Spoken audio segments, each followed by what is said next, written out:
Bonjour à tous, sommes aujourd'hui le mardi 12 mai, une bonne partie du journal du jour va être consacrée au trophée UNFP. On a eu ce rendez-vous annuel de la Ligue 1 avec des récompenses qui allaient sur des joueurs qui méritent plus ou moins, je vous laisserai débattre en commentaire. Alors je précise qu'on va s'attarder sur 3 récompenses qui sont à mon goût les plus importantes, celui du meilleur joueur, celui du meilleur entraîneur et celui du meilleur français à l'étranger.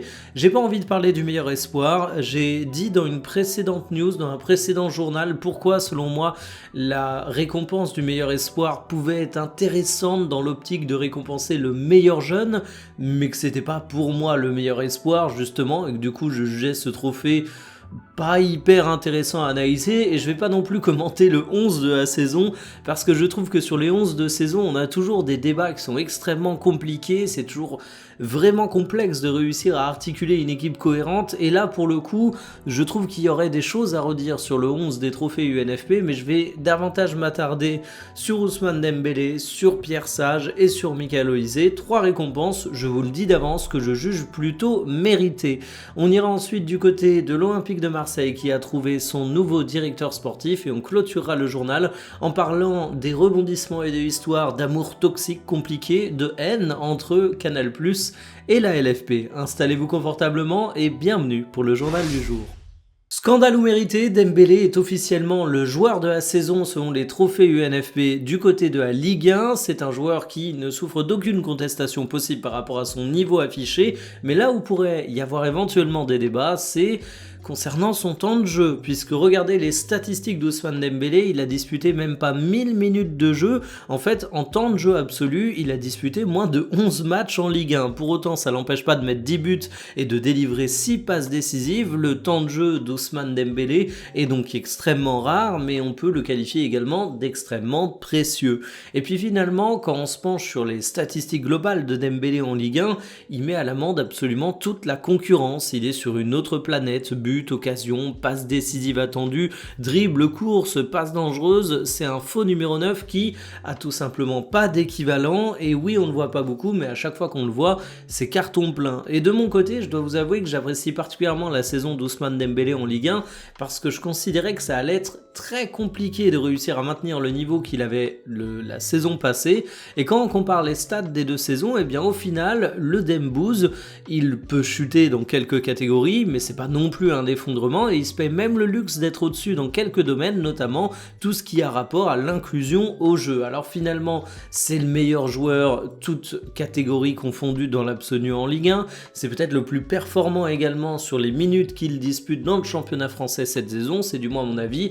La seule question qui mérite d'être posée, c'est est-ce que c'est légitime de récompenser un joueur qui joue aussi peu dans le championnat français? Bah pour moi, oui, parce que 1000 minutes de jeu, c'est pas non plus 300 minutes de jeu, faut pas déconner, et Dembélé écrase tellement la concurrence que franchement, je trouve pas cette récompense illégitime. Et puis il y a un dernier truc qui est à prendre en compte dans l'équation, les joueurs votent, et je pense que même si la récompense concerne le championnat de France, eh ben les joueurs sont influencés par les performances en Champions League, et là encore, Ousmane Dembélé a été au rendez-vous. Qui d'autre que Pierre Sage? Évidemment, Sage mérite la récompense d'entraîneur de l'année du côté de la Ligue 1 et réussit à conduire le RC Lens dans une 2e position du championnat français qui est une véritable surprise. Personne n'aurait misé sur eux au début de l'année, et là où ils sont forts, c'est qu'en plus, ils ont été dans la course au titre durant une bonne partie de cette saison.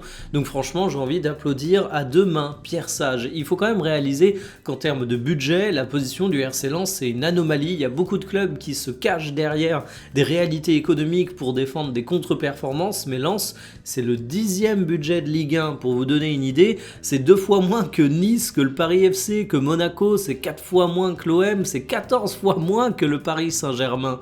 Et Lens, en plus de bons résultats, ce qui plaît dans la faveur de Pierre Sage, c'est un beau jeu avec un pressing incessant, c'est un équilibre entre les différents joueurs, t'as pas une individualité qui est capable de porter l'équipe à lui tout seul, c'est quelques éléments chouchous que Pierre Sage a aidé à progresser ou a fait revenir.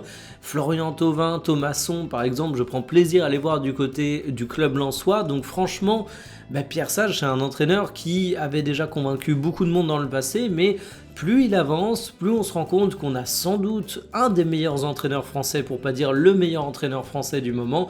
Il réalise des choses exceptionnelles dans son club. Je suis pressé de voir de quoi sera fait son avenir. Est-ce que ce sera à Lens, est-ce que ce sera ailleurs? Mais en tout cas, il a amené le club très très haut. L'autre concurrent qui pouvait éventuellement revenir dans quelques bouches, c'est Luis Enrique. Alors je suis un gros fanboy de Luis Enrique, je vais pas le cacher. Mais cette saison, pour moi, Luis Enrique, il fait pas des choses incroyables en Ligue 1. Il a une très bonne gestion de son groupe où il met en place beaucoup de rotations. Malgré ça, il arrive à des résultats. Mais déjà, évidemment, avoir des résultats avec le Paris Saint-Germain, c'est pas la même chose qu'avoir des résultats avec le RC Lens. Et en plus, j'aurais trouvé ça dommage que les trophées UNFP récompensent comme meilleur entraîneur un mec qui fait en fait de la gestion en Ligue 1, qui considère ça, et pour cause ça l'est, comme secondaire par rapport à la Ligue des Champions. Ça aurait été en quelque sorte une récompense du mec qui fait du mieux qu'il peut avec son équipe B. Vous voyez l'idée, le storytelling, il est pas fou, et vraiment Pierre Sage est inattaquable. En plus, il a été extrêmement humble au moment de recevoir sa récompense. Un mec en or, un entraîneur en or, bravo monsieur.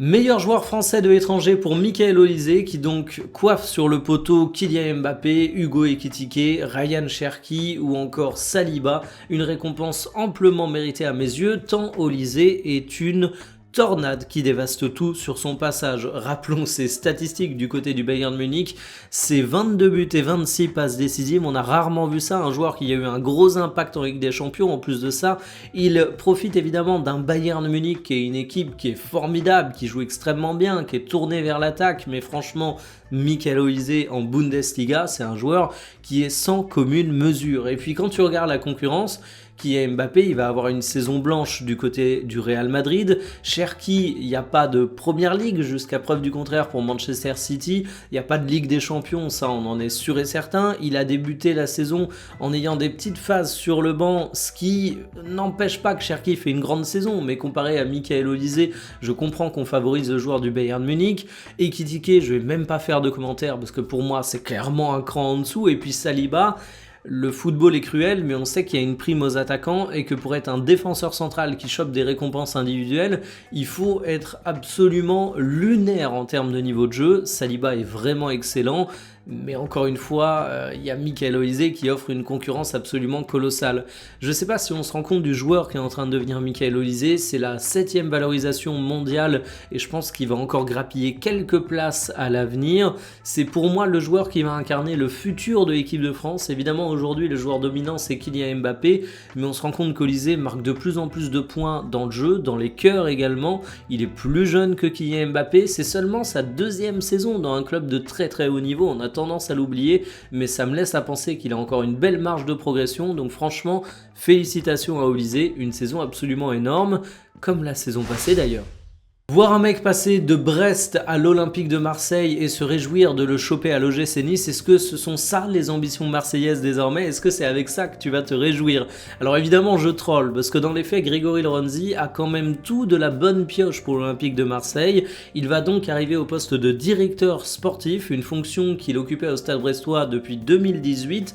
Il a eu bien des succès du côté de Brest, ça laisse pas forcément présumer une aventure qui va être successful du côté de l'Olympique de Marseille, mais en tout cas, c'est quelqu'un qui débarque avec une bonne connaissance du championnat français, avec un CV convaincant, avec un profil qui semble monter en puissance et promis à un bel avenir. Donc si j'arrête de troller, j'ai envie de dire félicitations à Marseille.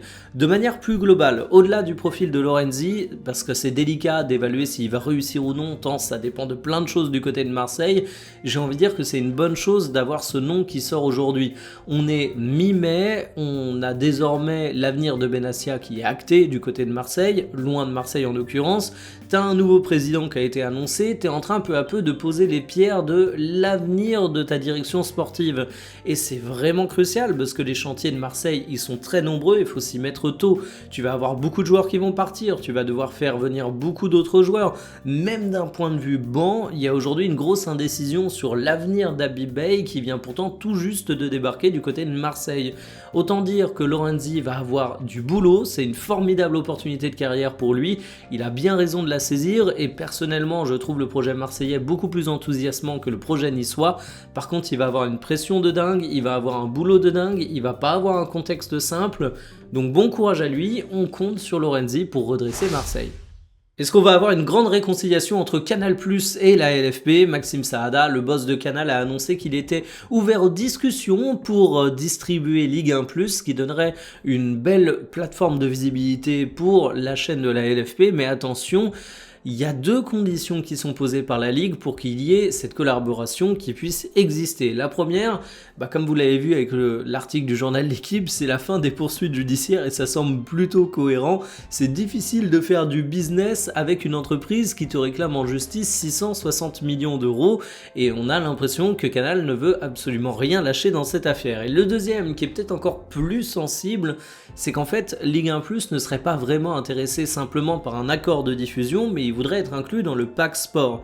Il y a le précédent DAZN qui est distribué sur Canal+, mais qui a profité de seulement 90 000 abonnés en provenance de la chaîne cryptée, parce que tout simplement, on est en 2026. Au bout d'un moment, si tu as envie de t'abonner à DAZN, si tu as envie de t'abonner à Ligue 1+, tu sais comment faire, même si c'est pas proposé sur Canal. Alors évidemment, il y a une partie du public qui est peut-être plus âgée, moins habituée aux usages digitaux, qui est peut-être moins connecté avec des box d'opérateurs, et encore, j'ai envie de dire, ça concerne qui aujourd'hui? Même quelqu'un de 60 ans va avoir une box Orange, Free, SFR, et va avoir Ligue 1+ proposé dessus, mais tout ça pour vous dire que l'enjeu d'être simplement diffusé, il n'est pas très grand. Par contre, si tu es dans le pack sport, et là, il y a entre guillemets de la vente forcée. Alors, c'est pas le bon terme, ça a un vrai sens juridique, la vente forcée, mais tu es inclus dans le package, même si la personne n'est pas forcément intéressée de base, même si elle n'aurait pas forcément pris Ligue 1+ de sa propre initiative, là, elle se retrouve avec ça, vu que c'est dans le pack sport, mais ça,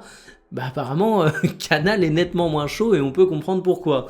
Bref, si on fait un peu le récap de ça, il y a des portes qui sont ouvertes, mais alors elles sont très légèrement entrouverte et dans le même temps t'as un mec qui attend derrière la porte avec un fusil. C'est un peu l'image qui convient pour les relations entre Canal et AFP. C'est pas prêt de se réconcilier, c'est l'impression que ça donne. Terminé pour le journal du jour, cet après-midi, je pense que je vais m'attarder sur un joueur bien précis, envoyé dans un club bien précis. Ça fait assez longtemps que je vous ai pas fait une vidéo dans ce format, ça me manque un petit peu. Il y a des rumeurs sur un joueur que j'aime beaucoup, qui me donne l'occasion de pousser un petit peu ça. C'est pas forcément des rumeurs qui sont aujourd'hui extrêmement chaudes, au point que ça justifie une vidéo, mais c'est un parfait prétexte pour parler d'un joueur que j'aime beaucoup, donc je vais pas m'en priver. Sur ce, je vous donne rendez-vous cet après-midi aux alentours de 17 h, qui fait bien votre journée. Salut.